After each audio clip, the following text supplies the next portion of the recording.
చంద్రబాబు నాయుడు గారు చెప్పారు మన మీటింగ్ లో, తెలంగాణలో తెలుగుదేశం పార్టీని ముందుకు తీసుకెళ్తాం, దానికి సంబంధించి కార్యాచరణ జరుగుతుంది, రీకన్స్ట్రక్ట్ చేయబోతున్నాం అని చెప్తున్నారు.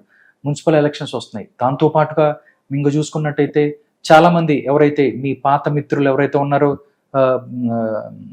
ఈయన అరకిపూడి గాంధీ గారు కానీ లేకపోతే మిగతా వాళ్ళు, మీకు తెలంగాణకి కొత్త అధ్యక్షులు కూడా రాబోతున్నారు, మల్లారెడ్డి గారు అధ్యక్షుడు రాబోతున్నారని కూడా కొంచెం సోషల్ మీడియాలో ట్రెండ్ అవుతుంది. అంటే తెలంగాణకి టీడీపీ అధ్యక్షుడిగా ఎవరు రాబోతున్నారు, అసలు మీరు ఏంటి, మున్సిపల్ ఎలక్షన్ లో టీడీపీ రాబోతుంది అని కూడా కాంగ్రెస్ పార్టీ వాళ్ళు మిగతా వాళ్ళు కూడా భయపడుతున్నారంట మీద. నేను ఒక విషయం చెప్తా, ఎందుకు భయపడతారో కూడా చెప్తాను. మేము ఎప్పుడూ కూడా ప్రజాపక్షంగా రాజకీయాలు ఉంటాయి మావి. మేము అధికారం కోసమో ఇంకో దానికోసమో రాజకీయం చేయం, ప్రజల కోసం రాజకీయం చేస్తాం. సో డెఫినెట్ గా we will always be on top, అందులో డౌట్ ఏం లేదు. చాలా మంది ఎందుకనంటే డెఫినెట్ గా ఎవరికైతే రాజకీయాలలో ప్రజలకి సేవ చేయాలి అనేటువంటి ఒక ఉద్దేశంతో ఉన్న వాళ్ళకి ఖచ్చితంగా తెలుగుదేశం అనేటువంటిది ఒక బ్రహ్మాండమైనటువంటి ప్లాట్ఫామ్. సో అలాంటి వాళ్ళకి ఎప్పుడు కూడా తెలుగుదేశం పార్టీ తలుపులు తెరిచే ఉంటాయి. ప్రజలకి సేవ చేస్తాము అంటే మా పార్టీ తలుపులు ఎప్పుడు తెరిచే ఉంటాయి. ఇప్పుడు మీరు అన్నారు అధ్యక్షుల విషయమై డెసిషన్ తీసుకోవాల్సింది నారా చంద్రబాబు నాయుడు గారు, మా జాతీయ పార్టీ అధ్యక్షులు. ఖచ్చితంగా దానికి సంబంధించి 1-2 వారాల్లో డెసిషన్ వస్తుంది. ఎవరు వచ్చినా, ఎవరు ప్రెసిడెంట్ గా వచ్చినా రేపొద్దున బ్రహ్మాండంగా పార్టీ పుంజుకోబోతుంది. కార్యకర్తల బేస్ ఉన్నటువంటి పార్టీ ఇది. మీరు ఏ గ్రామానికి వెళ్ళినా సరే తెలుగుదేశం పార్టీ కార్యకర్త కనపడుతుంది. సో అలాంటి కార్యకర్తల బేస్ ఉన్నటువంటి పార్టీగా, కార్యకర్తలే ఊపిరిగా ముందరికెళ్తున్నటువంటి పార్టీగా రేపు పొద్దున కార్యకర్తల అభీష్టం మేరకు ఇక్కడ ఖచ్చితంగా తెలుగుదేశం పార్టీ జెండా రెపరెపలాడాలి. అక్కడ బీజేపీతో అక్కడ మీరు పొత్తులో ఉన్నారు ఆంధ్రప్రదేశ్ లో, అలాంటి పరిస్థితి తెలంగాణలో ఉన్నారు. డెఫినెట్ గా దానికి సంబంధించి కూడా 1-2 వారాల్లో క్లారిటీ వస్తుంది. ఎందుకంటే అక్కడ మేము బీజేపీ జనసేనతో పొత్తులోకి వెళ్ళినప్పుడు ఒక డిఫరెంట్ సిచ్యువేషన్స్ ఉన్నాయి ఆంధ్రప్రదేశ్ రాష్ట్రానికి సంబంధించి. అందులో భాగంగా ఆ రోజున మేము కూటమిలోకి వెళ్ళాము. ఎన్డీఏ కూటమి అక్కడ, ఎన్డీఏ కూటమి కేంద్రంలో కూడా వచ్చింది. సో అదే అలయన్స్ అనేటువంటిది ఇక్కడ కూడా ఎక్స్టెండ్ అవుతుందా ఏంటి అనే దాని మీద ఖచ్చితంగా 1-2 వారాల్లో క్లారిటీ వచ్చేస్తుంది. ఓకే, ఆంధ్రప్రదేశ్ లో టీడీపీ ఆఫీస్ మీద దాడి చేసిన కేసులో సజ్జలు కావచ్చు, లేకపోతే మిగతా వాళ్ళు ఆళ్ళ రామకృష్ణారెడ్డి అవ్వచ్చు, జోగి రమేష్ అందరూ కూడా ముందస్తు బిల్లు పరిగెడుతున్నారు. మరి మీరు వాళ్ళని మరీ పరిగెత్తించి గుమ్మడికాయ దొంగ అంటే భుజాలు తడుకుంటే మేమేం చేయమంటారు? గుమ్మడికాయ దొంగలు అంటే భుజాలు తడుకుంటుంటే మమ్మల్ని ఏం చేయమంటారండి?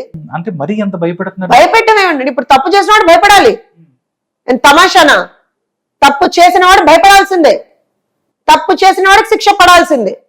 అండ్ ఇంకోటి, మేమేమన్నా చెప్పావా జోగి రమేష్ ఉన్నాడని చెప్పావా, లేకపోతే సజ్జలు ఉన్నాడని చెప్పావా, ఆళ్ళే రామకృష్ణారెడ్డి ఉన్నాడని చెప్పావా? ఆ కేసు ముందరికి వెళ్తుంటే వీళ్ళకెందుకు భయం?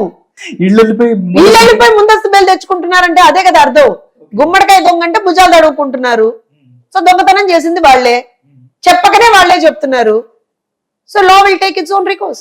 ఓకే, కానీ ఒకటి మాత్రం, తెలుగుదేశం పార్టీ చంద్రబాబు నాయుడు అంటే ఎంత భయం. ఆడవారిపై అగాధ్యానికి పాల్పడితే వారికి ఏదో రకంగా కొనపడటం. అంటే 2018లో ఎవరైతే దాచిపల్లిలో 9 ఏళ్ల బాలికపై అత్యాచారానికి పాల్పడిన సుబ్బయ్య ఆత్మహత్య చేసుకున్నాడు. ఇవాళ కూడా దాంతో పాటు అనకాపల్లిలో 9వ తరగతి విద్యార్థిని దారుణంగా హతమార్చిన నిందితుడు సురేష్ కూడా ఆత్మహత్య చేసుకున్నాడు. ఈ రెండు అంటే చంద్రబాబు నాయుడు అంటే తప్పు చేసేవాళ్ళ వెన్నులో వణుకు పుడుతుంది, ఆయన వస్తే ఎందుకురా బాబు మాకు ఇది అని చెప్పి వాళ్ళే. ఒకటి ఒక నాయకుడి గ్రిట్ అండ్ డిటర్మినేషన్, నా రాష్ట్రానికి మంచి చేయాలి, నా ప్రజలకి మంచి చేయాలి అనే దాని ముందర ఆ మొండితనం ఉంటుంది చూసారా, దాని ముందర ఎవడైనా సరే తలొగ్గాల్సిందే. వాటి రోజున తప్పు చేసిన వాడు, చంద్రబాబు నాయుడు గారు తప్పు చేయరండి. నేను ఈ విషయం చాలా సందర్భాల్లో చెప్పాను, మీతో కూడా చెప్పాను. చంద్రబాబు నాయుడు గారు తప్పు చెయ్యరు, తన పక్కనున్న వాళ్ళని తప్పు చెయ్యనివ్వరు, తప్పు చేసే వాళ్ళని తన పక్కన పెట్టుకోరు. ఎవడన్నా తప్పు చేస్తే మనం వదిలిపెట్టరు. Very clear. వాడెవ్వడన్నా కానీ వదిలిపెట్టరు. ఈ క్లారిటీ ఎప్పుడైతే తప్పు చేసిన వాళ్ళు వస్తుందో ఇలానే ముందస్తు బెయిల్కి వెళ్తారో ఆత్మహత్యలు చేసుకుంటారు. నన్ను ఏం చేయమంటారు దానికి? తప్పు చేయడం ఎందుకు, బెదరడం ఎందుకు, తప్పు చేయడం ఎందుకు? సో ఖచ్చితంగా ఇంకొకటి ఏంటి అని అంటే, చంద్రబాబు నాయుడు గారు ఇదివరకు కూడా చెప్పారు, మళ్ళీ చెప్తున్నాడు, మొన్న కూడా చెప్పారైనా, మళ్ళీ పార్టీ అధికార ప్రతినిధిగా నేను ఒకటి చెప్తున్నా, ఎవడన్నా సరే ఆడపిల్ల మీద చెయ్యి వెయ్యాలి అని అంటే లిటరల్ గా వణికేటువంటి పరిస్థితి ఆంధ్రప్రదేశ్ లో ఇవాళ రోజున వస్తుందండి. చెయ్యి వెయ్యాలనేటువంటి ఒక ఆలోచన వచ్చినా సరే ఆ ఆలోచనని తుంచి అవతల బారేస్తాం, పొరపాటున చెయ్యి వేస్తే చెయ్యి తీసి అవతల బారేస్తాం. నో, అందులో స్పేర్ చేసే ప్రసక్తి లేదు. ఆడపిల్లల మీద ఎవడన్నా కన్నేస్తే మాత్రం గుడ్లు పెరికి అవతల బారేస్తాం. డౌటే లేదు. ఆడపిల్లల భద్రత మాకు చాలా ఇంపార్టెంట్. ఎవడన్నా అలాంటి ఆలోచనలు చేస్తే మాత్రం ఒళ్ళు దగ్గర పెట్టుకొని ఉండండి. ఇది మాత్రం దీన్ని వార్నింగ్ అనుకోండి, ఏమన్నా అనుకోండి. ఎందుకంటే ఇవాల్టి రోజున మహిళల పట్ల ఒక్కొక్కళ్ళు చూపిస్తున్నటువంటి కొంతమంది దుర్మార్గులు, దుష్టులు, నికృష్టులు చేస్తున్నటువంటి చేష్టలు చూసే చెప్తున్నాను నేను.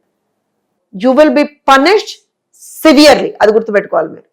సో ఇప్పటికైనా సరే అలాంటి ఆలోచనలు ఎవరికన్నా ఉంటే మాత్రం ఆలోచనలు తీసి పక్కన పెట్టి కనీసం మర్యాదగా బతకడానికి ప్రయత్నం చేయండి. ఓకే, 30 రోజుల పరిపాలన ఆంధ్రప్రదేశ్ లో చంద్రబాబు నాయుడు ప్రజాహిత పరిపాలన, ప్రజల కోసం పరిపాలన, ప్రజల కోసమే వచ్చినటువంటి కూటమి ప్రభుత్వం. ఉచిత ఇసుక, డిఎస్సి నోటిఫికేషన్, బ్రహ్మాండమైనటువంటి పెన్షన్లు, బ్రహ్మాండమైనటువంటి ఇన్వెస్ట్మెంట్స్, పోలవరం పరిగెడుతోంది, అమరావతి పరిగెడుతోంది, ఇంకేం చెప్పమంటారు. 30 రోజుల్లో 100 అడుగులు వేసారా? డెఫినెట్ గా that is CBN and that is alliance government for you. కూటమి ప్రభుత్వం ఇవాళ రోజున ఏం చేస్తారు అన్న వాళ్ళకి మేము సమాధానం చెప్తున్నాం. నారా చంద్రబాబు నాయుడు గారు ముఖ్యమంత్రిగా ఇవాళ రోజున రాష్ట్రాన్ని మళ్ళీ గాడిలో పెడతారు. That is our promise. Telugu Desam party ఎప్పుడు సీమాంధ్ర ప్రజల కోసం ఫైట్ చేసింది, తెలంగాణ ప్రజలను తక్కువగా చూసింది వాళ్ళని అనేది వాళ్ళ అభిప్రాయం. అంటే అంత తెలంగాణ ప్రజల మీద ప్రేమ ఉంటే చంద్రబాబు నాయుడు తెలంగాణ నుంచి పోటీ చేయాలి, లేకపోతే పవన్ కళ్యాణ్ XYZ వీళ్ళందరూ కూడా అక్కడెందుకు రాజకీయం చేస్తున్నారు? నేను దానికి ఆన్సర్ చెప్తాను. మీ మొదటి ప్రశ్న, తెలంగాణ ప్రాంతానికి మేము ఏదో అన్యాయం చేసామనేటువంటి మాట, లేదా మేము పట్టించుకోలేదు అనే మాట ఏదైతే ఉందో అది ప్రజల్లో ఎంత ఉందో తెలియదు కానీ నాయకుల్లో ఆ మాత్రం నాయకులకే సంబంధం, ప్రజల్లో అసలు లేదు. ప్రజల్లో ఇవాళ రోజున మీరు చంద్రబాబు నాయుడు గారు అంటే బ్రహ్మరథం పడుతున్నారు ప్రజలు. మీరు అన్నారు చూసారా, ఆయన ఏంటి ఇక్కడి నుంచి పోటీ చేయట్లేదని, ప్రజల మనసులో అదే మాట ఉంది తెలుసా. సార్ మా దగ్గర కూడా పోటీ చేయొచ్చు కదా, సార్ మాకే ముఖ్యమంత్రి కావచ్చు కదా, ఏంటిది అని ప్రజలే ఆలోచిస్తుంటారు ఒక్కొక్కసారి. అయితే ఇప్పుడు మీరు అంటున్నారు, ఒక్కసారి లెట్స్ గో అంటే యునైటెడ్ ఆంధ్రప్రదేశ్, ఉమ్మడి ఆంధ్రప్రదేశ్ ఉన్నప్పుడు పరిస్థితులకు వెళ్దామండి. అందరికి బాబ్లీ ప్రాజెక్ట్ గుర్తుంది కదా. బాబ్లీ ప్రాజెక్ట్ ఏమైనా సీమాంధ్రకు మంచి చేసే ప్రాజెక్టా? బాబ్లీ ప్రాజెక్ట్ ఎవరి కోసం అండి? ఉత్తర తెలంగాణ కోసం ఆ ప్రాజెక్ట్, అవునా కదా. ఆ ప్రాజెక్ట్ కి సంబంధించి మంచి ఎవరికి జరుగుతుంది? ఉత్తర తెలంగాణ ప్రజానికానికి జరుగుతుంది, ఉత్తర తెలంగాణ ప్రాంతానికి జరుగుతుంది. ఎవరు కొట్లాడారు? కాంగ్రెస్ కొట్లాడిందా? బీఆర్ఎస్, టీఆర్ఎస్ / ఇంకో ఆర్ఎస్ వాళ్ళు ఏమైనా కొట్లాడారా? ఎవరు కొట్లాడారు? తెలుగుదేశం పార్టీ కొట్లాడింది. ఎవరు అరెస్ట్ అయ్యారు ఆ రోజున? ఎవరి మీద కేసులు ఉన్నాయి? ఇప్పటివరకు ఆ కేసులు నడుస్తున్నాయి తెలుసా మీకు? చంద్రబాబు నాయుడు గారు, తెలుగుదేశం పార్టీ నాయకుల మీద ఉన్నాయి కేసులు. ఇప్పుడు చెప్పండి, ఎవరు తెలంగాణకు వ్యతిరేకం? తెలంగాణ ప్రాంతంలో మీరు గమనిస్తే highest number of engineering colleges కి పర్మిషన్లు ఇచ్చి వాటిని కట్టింది ఎవరండి? ఏ ప్రభుత్వ హయాంలో జరిగిందండి? తెలంగాణ ప్రాంతంలో నంబర్ ఆఫ్ ఇరిగేషన్ ప్రాజెక్ట్స్ ఏ ప్రభుత్వ హయాంలో తీసుకొచ్చామండి? తెలంగాణ ప్రాంతంలో maximum number of kilometres of roads ఏ ప్రభుత్వ హయాంలో వేశారండి? తెలంగాణ ప్రాంతంలో ప్రతి 5 కిలోమీటర్లకి ఒక స్కూలు, ఒక PHC, ఇవన్నీ ఏ ప్రభుత్వ హయాంలో జరిగాయండి? లెక్కలతో సహా చెప్తున్నా నేను. పనికి మారిన సన్నాసులు కొంతమంది వచ్చి ఏదో తెలుగుదేశం పార్టీ ఏదో తెలంగాణ ప్రాంతానికి అన్యాయం చేస్తుంటే, yes, sitting across the table, I'm ready for a challenge, I'm ready for a discussion. తీసుకురా, నా పార్టీ ఏం చేస్తుందో తెలంగాణ ప్రాంతానికి నేను లెక్కలతో సహా చెప్తాను నీకు. ఉమ్మడి ఆంధ్రప్రదేశ్ నుంచి తీసుకొచ్చి లెక్కలతో సహా చెప్తాను నీకు. మేమేం అన్యాయం చేసామని ఒక్క లెక్క చెప్పంటాను నేను. ఏం అన్యాయం చేసామండి తెలంగాణకు? మేము